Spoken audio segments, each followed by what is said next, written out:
On this episode of The Game Quest, Wood, Chris, and Michael return once again to the Annual Adelaide Toy Fair. We're going to that toy fair again. So this is getting pretty crazy right now. Pretty metal. It's missing the back cover. 2 whole massive buckets full of Atari. Can they walk out with tubs of games and consoles just like last year?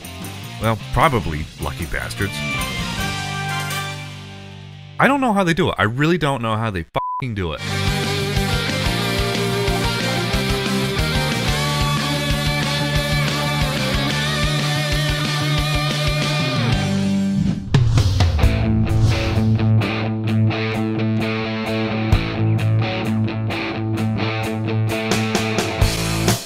So last year we went to the Adelaide Toy Fair, Wavell Showgrounds, and it was a huge success. Such a good haul last year, we had to give it another shot. So of course we were going to head down again this year because why wouldn't we? I'm close enough to ride my bike to this place, which is really cool. We actually met Chris there. He had to ride with an adorable little basket zip tied to the back of his bike to put all his finds in. I like riding my bike. It's not... I don't have a car. I probably would have drove if I had a car. I think my car's broken now, so I can't laugh too much. I'm never any good at this. I think I get nervous. I can be funny off camera, but as soon as the camera's on me, it's...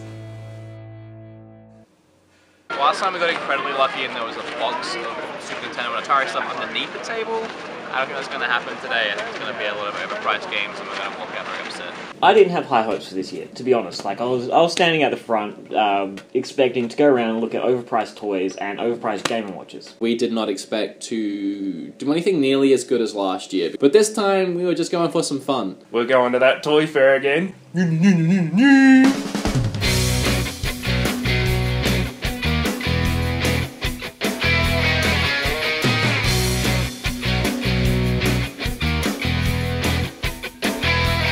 So, we make it all the way to the back of this place, and we found nothing. But I was expecting that. I came here only expecting to find toys, so whatever.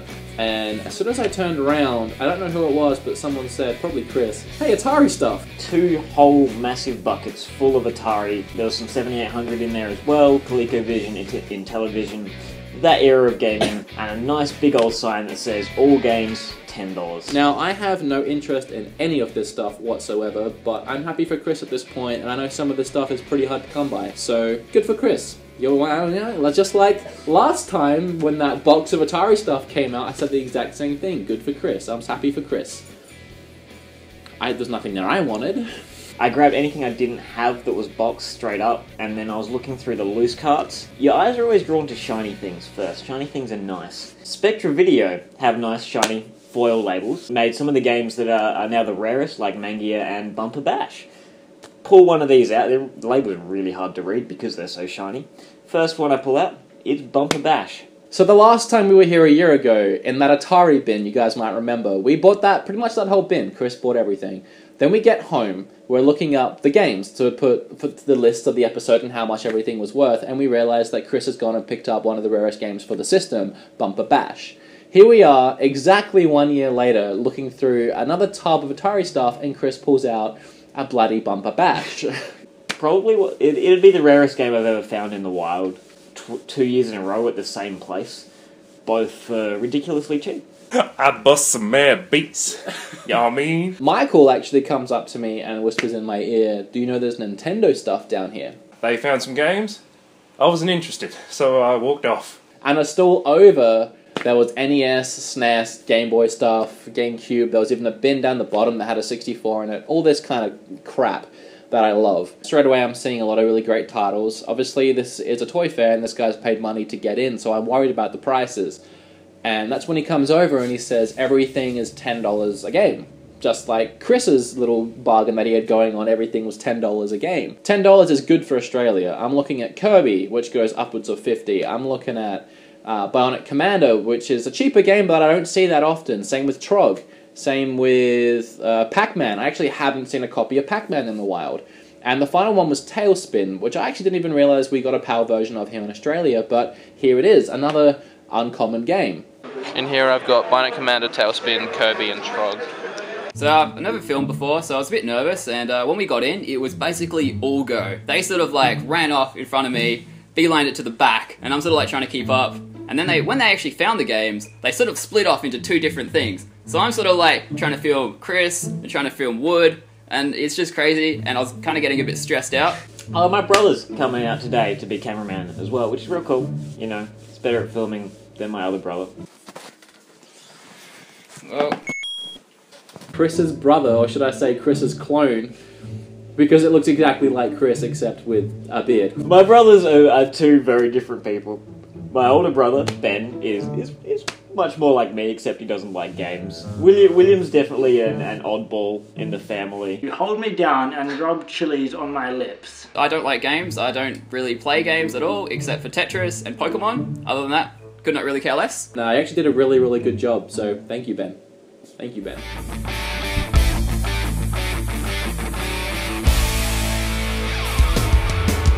I'd stacked 19 games up. I counted them, there was 19. I'm like, you know, $10 a pop, so 190 bucks. After that, I was talking to Ben a little bit, and then I saw something else that I wanted to add that up, but I still had 19 in my head. I did not mean to do this. The guy asked how many there are. I said 19. There was 20. Chris has a milk crate boot where he puts all his loot. So I got a lot of games here, so I was hoping to do some sort of deal. How many you got? So it's 19 in total. Chuck the low ball out first up. I say 100 bucks. Thinking 100 bucks.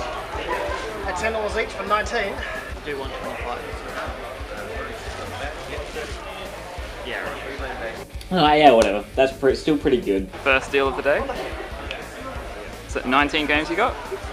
Pull out my money. I hand him 150 bucks, and then he hands me $30 change.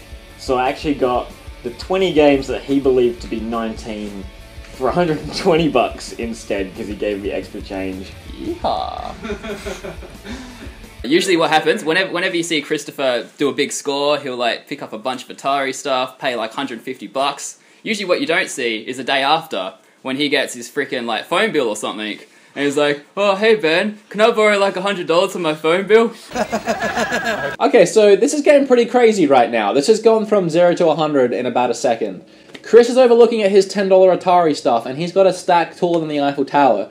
I'm looking over at my $10 NES stuff, and I've got a stack about the size of a ham sandwich, but it's still cool stuff. 10, 20, 30, 40, 50, 65. Okay, so I pick up these 6 games. There's other stuff here that's pretty cheap. He wanted $60 for his 64.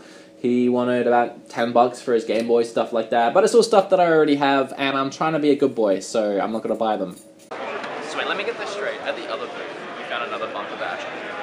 Yeah. Wasn't that the one that was worth like 200? Did you buy another one? Yeah, I bought bumper bash again. How much did you pay for it? Nah, $8. Maybe 7. No, probably more like $6 actually. Chris is trying to pull me away because there's more stuff around the corner. Somehow we just missed stuff. I guess we ran down too fast. Box games. What is this secret information? Lots of box Nintendo just over there, but it's probably super expensive, so probably better luck here. There's actually a load more games to look at. Now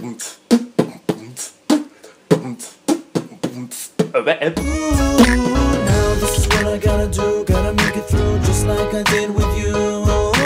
And I know what it's like living with the streams, and I know my dreams are coming. I'm still rapping and clapping, becoming a master, pursuing nightmares of a nuclear disaster. Baby's dream in the spotlight, so cast her while the chances slipped up and passed. Where Wood bought his NES games from as well, there was actually a black Game Boy Pocket. I'm still yet to get a Game Boy Pocket for myself, so I really wanted to grab one. That's pretty It's metal. a pocket. It's pretty metal. It's missing the back cover. It's got no back cover. It's like, oh, I could do 10. And I don't know why, I still wasn't satisfied with that. I wanted to get it for $5. I threw $5 out there and he said no. He'll spend $10 on a crappy Atari game, but he won't spend $10 on a minty Game Boy. But you know, where your priorities lie, whatever. It's missing the back cover. Yeah. So I put it down and walked away. In hindsight, I probably should have just bought it for $10, but, you know, whatever. So I can...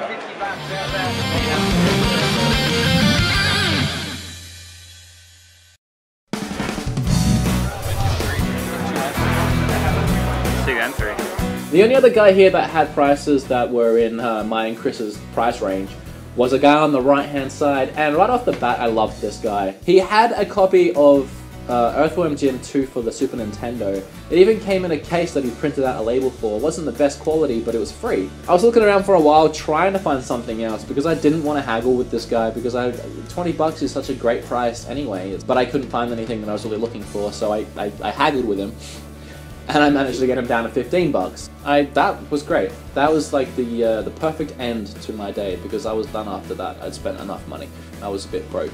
I couldn't be throwing cash around like Chris was. Chris was Mr. Moneybags today, just making it rain.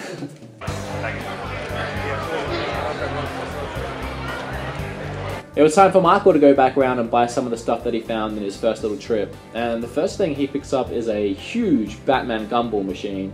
I've been a Batman collector for pretty much all my life. I've only been really serious since I've got a good job and started making good money, I guess. 90% of all my money is spent on 90s Batman stuff from the animated series. Gumball machine. The thing he wastes his money on. This old junk. I don't understand what they're buying. I see games there that look like they're made for 3-year-olds. And they're buying them. What are you going to do with them? How many of these games have you played, Wood? I refuse to answer that question. What the heck is Chris doing now? I want an answer.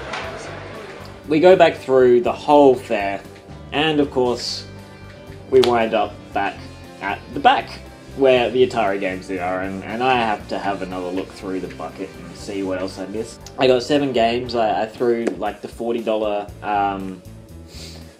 price at him. You're back? Yeah, I'm back. As always, there's another 7 here. I'm gonna do 40.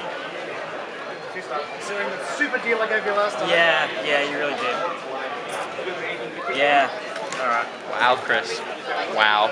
Yeah. In that lot, there was a couple of cool things like the Konami games, which are a really funny shaped card. I don't know if that's just a PAL thing, but they're these really big, chunky, round card things. So there was Popeye, and I think there was another Konami one in there as well. And there was Super Cobra for the Parker Brothers game, which apparently is really good. So I'm yet to play that, but it looks really cool. So as usual, Chris spent a butt ton of money on a butt ton of games. I don't even know what they are, but apparently he wanted them, so whatever. Apparently one of them was rare. Bumper, bash, whatever. Second time.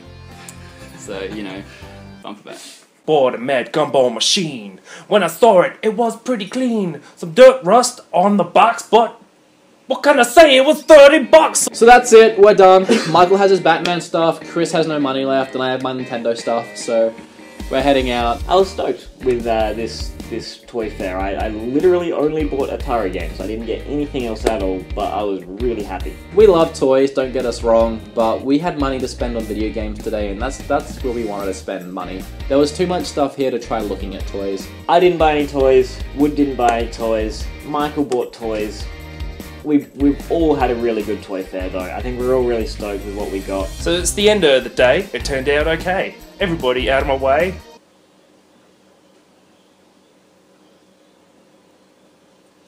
I got nothing.